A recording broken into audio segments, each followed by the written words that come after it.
In this video, I'm going to talk about 5 signs of a high quality woman. Sharp Game coming at you with another video from ChooseYourRelationships.com, author of Love Can't Wait, which can be found on Amazon.com.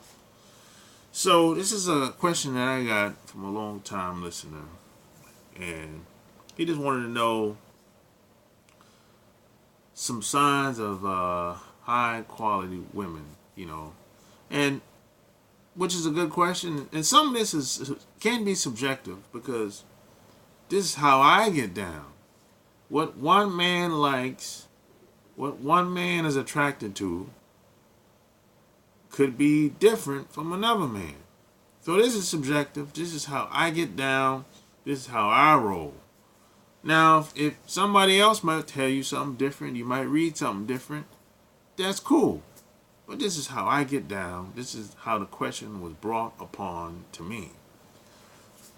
So, and before I get to that, if you like this video, like, subscribe, click the little bell below. That way when I come online live, you can ask me any questions you want.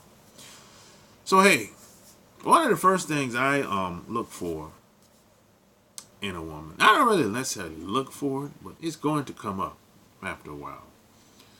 And that is she lovable? Does she has the possibility to love? And I write about this in my book, Love Can't Wait, which can be found on Amazon.com. I write about this. Does she has the capacity to love? Yeah. Is she lovable? Some women, they don't have the capacity to love. And the reason why that is because there's some people that are just broken. There's just some people that are broken. And a lot of this has to do with their experiences, how they grew up. You just never know what they went through before you met her. So I'm not saying they're finished. I'm not saying they're finished. There's hope for the broken people. However, it's going to take a guy with a lot of patience, a lot of energy to break her down. See, a woman that's broken, if she wants to change, you're going to have to broke her again. It's just kind of like a relationship that's going through some type of friction. But let's say it's spilled out of control, went too far. If you want that relationship to get better, you're going to have to break it, like literally. Break the whole thing down and rebuild it, start all over again from scratch, from the ground up. That's what you're going to have to do with that woman. Now, a lot of guys just don't want to be bothered with it, a woman like that, because it's going to take too much time. Because if she's 35, 40, it took her 40 years to get to that point. So it's not going to be a quick fix. It's going to take time. So a lot of guys will be like, look, man, it's just too much time. I'm 35. I want kids. I don't have no kids yet. Whether she got kids or not, it don't even matter. Because they know it's going to, any guy that knows what I know or more, they know it's going to take time and patience to deal and coach and nurture and, this woman. They already know what time it is. So them guys they'll just move on. They'll kick rocks and be like, regardless of how they feel. They might care about the woman, like the woman, but they be like, she's just not open. She's just not, coachable. Yeah, that's what people say now. It's coachable. She's just not open. Basically, that's basically what they mean. She's not open to new information. She's not open to exploring new possibilities. That's what they really mean. So is she lovable? Does she has the capacity to love? That's the first thing I usually look for. And the next thing is she nurturing? If she's a nurturing woman, I mean, does she support the man? She support the family? She support the kids? How did she grow up? I mean, how's her family dynamics, family structure? How was it? Was it broken? Did they argue a lot? Do they have a good relationship? Does she have a good relationship with her parents? Or maybe her parents passed away. How was the relationship with the parents? Those are a lot of questions that I ask. I mean, how does she feel about her family? How does she feel about family, period? How does she feel about kids? Do she want kids? Or yes or no? Stuff like that. I ask a lot of questions like that.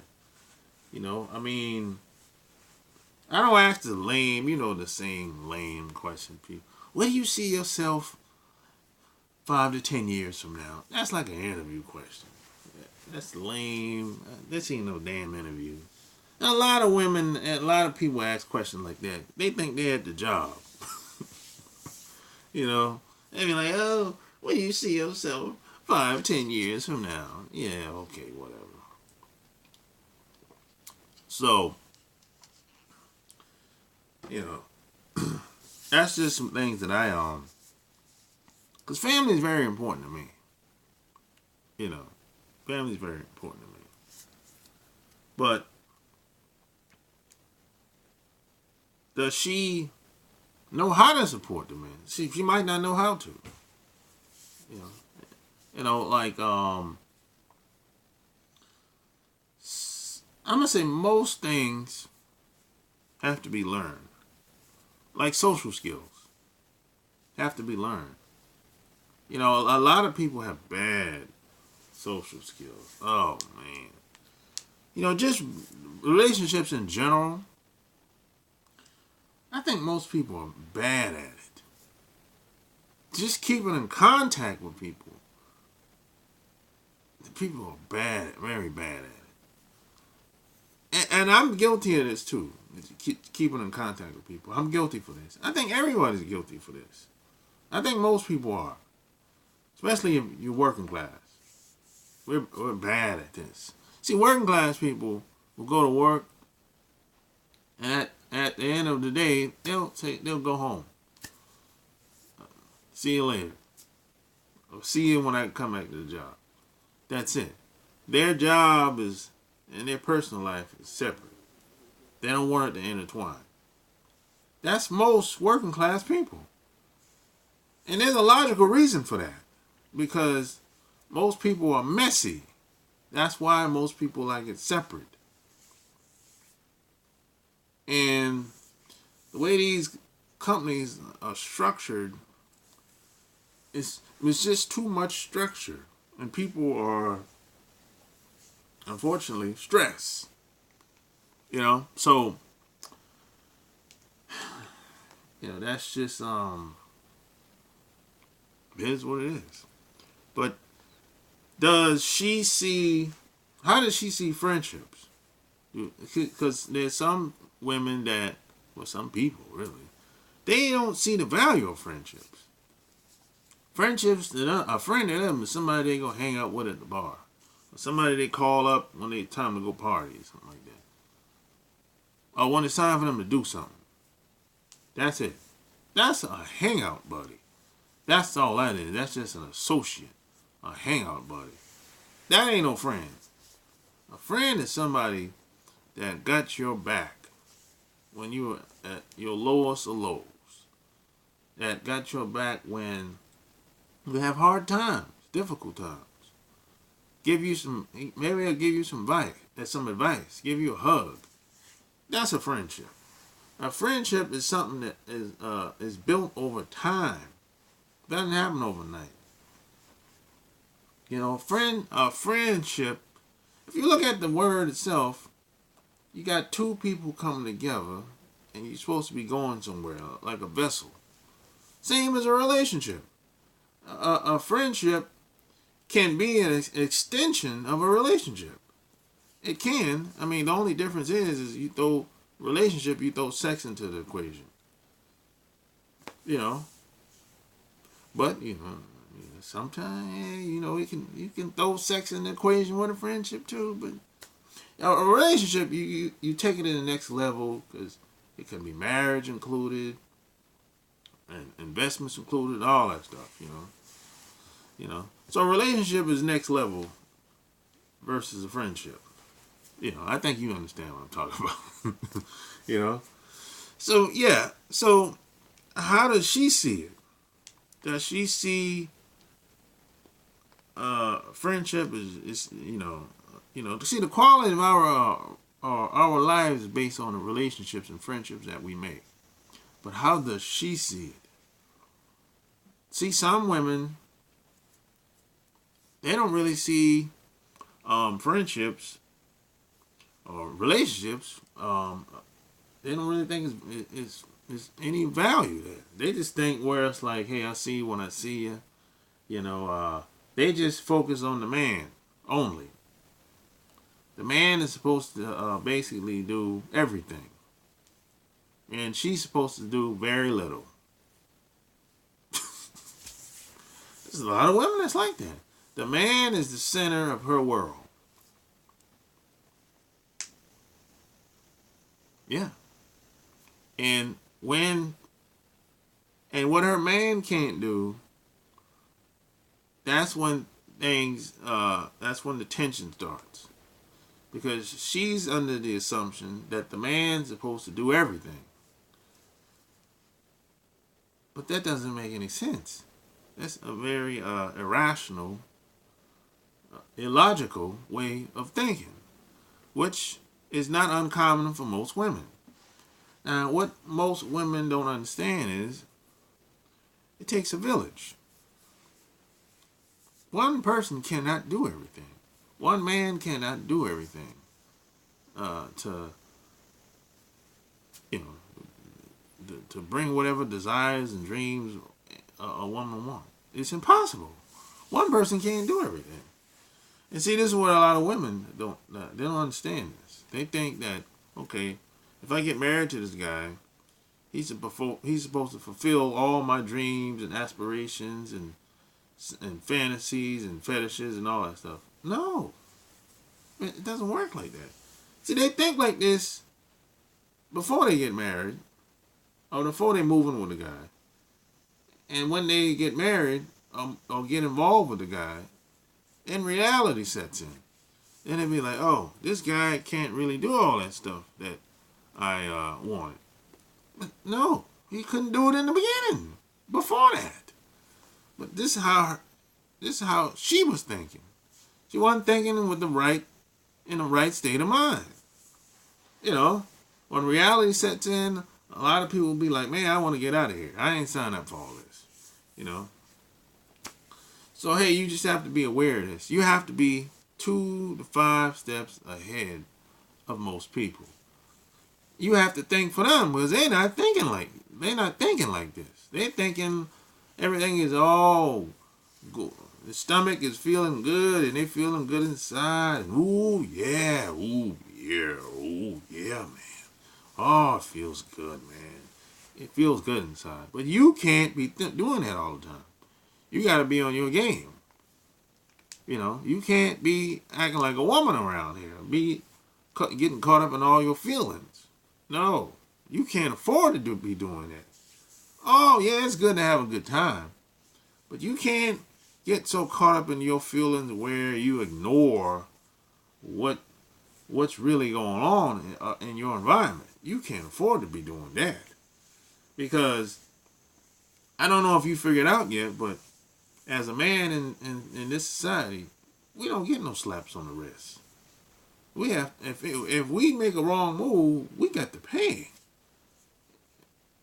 in some type of way. Could be in cash, or could be time. We don't get no slap on the wrist. Women get slaps on the wrist, but now why that's starting to change now. But I think you understand where I'm coming from.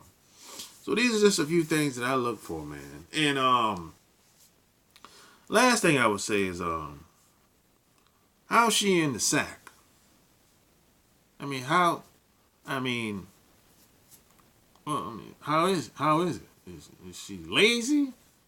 Is it, because how a woman take care of business in the bed, that's important to me. I'm sorry.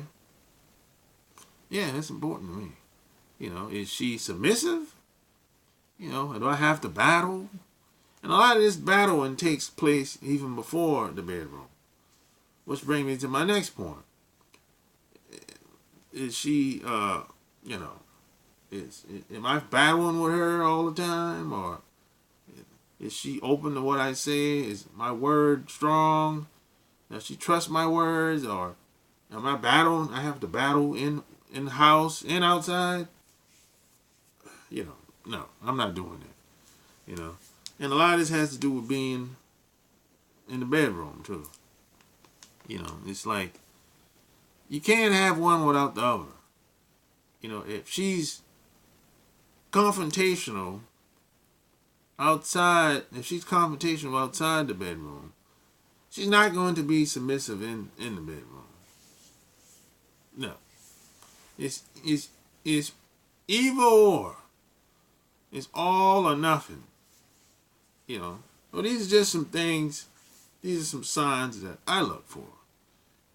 Like I said, and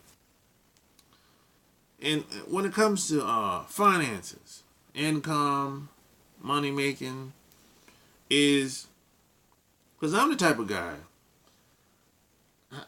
I have more than one income. I've had more than one income for over 10 years now. So, if she's the type of woman, if she's going to support what I got, or she's going to try to tear it down, or she's going to add fuel to the fire, if she's going to, some people say, I pour gasoline on that thing and we're going to blow it up. Now I've met some women, whenever I told them what I was doing, they almost automatically always said something negative. And I'm not doing anything. I'm not hurting anybody. I ain't never done nothing to nobody to hurt nobody. Only thing I've ever done in my life is try to help people or bring light to people. I ain't ever scammed nobody, cheated nobody. I ain't never done none of that. But I don't get the benefit of the doubt in most cases. And a lot of that has to do with, the environment, the propaganda. I understand that. But I've met some women where it's like coming through the door. I'm talking first month. They say they're very negative, jealous, and they're it's like they have nothing good to say about anything that I was doing. They don't even understand what I'm doing, but they have an opinion. So now I'm thinking you're a hater now. It's one thing if you know what I'm doing and you say something negative. Okay, all right, that makes sense. I can understand that. I don't like it. Maybe you got a little jealousy in you. Okay, I get it. But if you don't understand what I'm doing and you have so much negativity, so much to say, now I'm thinking you're a hater now. Now I'm thinking that you just don't like the fact that I'm doing it. You want to be doing it, or maybe you feel like I shouldn't be doing it. It doesn't make sense that I'm doing it. Somebody else should be doing it. I've ran into that a few times because a lot of people are pre-programmed. Their programming is so strong where it's like they'll see me doing something And it could be writing a book. It could be doing a video. Could be the way I dress. Could be where the environment I'm at. Could be a conference. And they'll be like, "What you doing here?" I mean, like, I'm like, "What are you doing here?" Same reason you here, I'm here. But see, what that really means is people like me shouldn't be here. That's what they really mean. You got to pick up on stuff like that. If a woman says anything like that, I'll be like, "Oh, okay. Stay away from her. You go your way, I'll go my way." You know, you gotta be careful with people like that. They'll say little things that's subtle, not direct, indirect. And a lot of times you gotta pick up on it.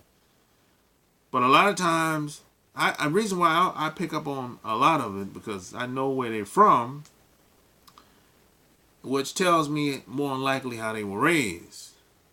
It's like most people I meet, I always ask them, "Hey, where you from?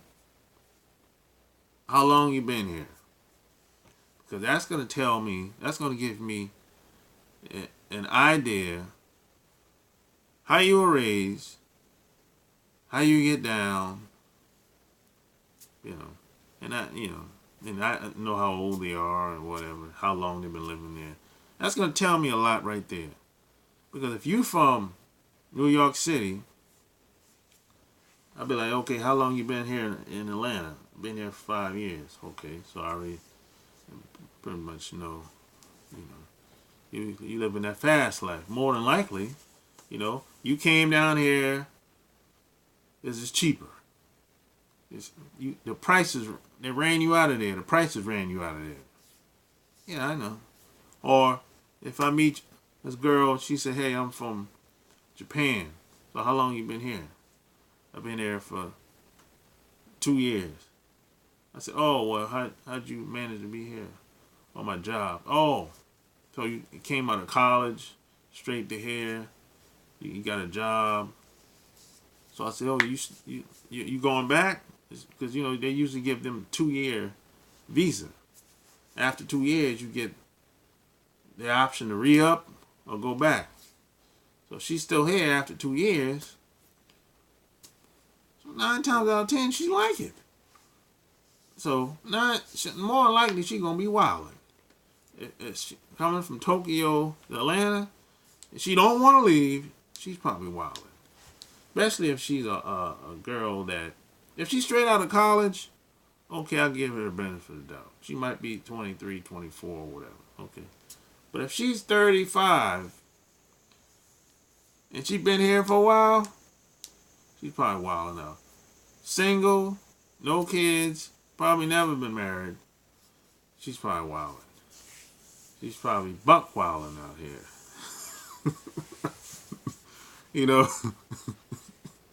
More than like. And if I sit down and talk to them for a while, or a few times after that, I'll be like, "Yeah, you wild."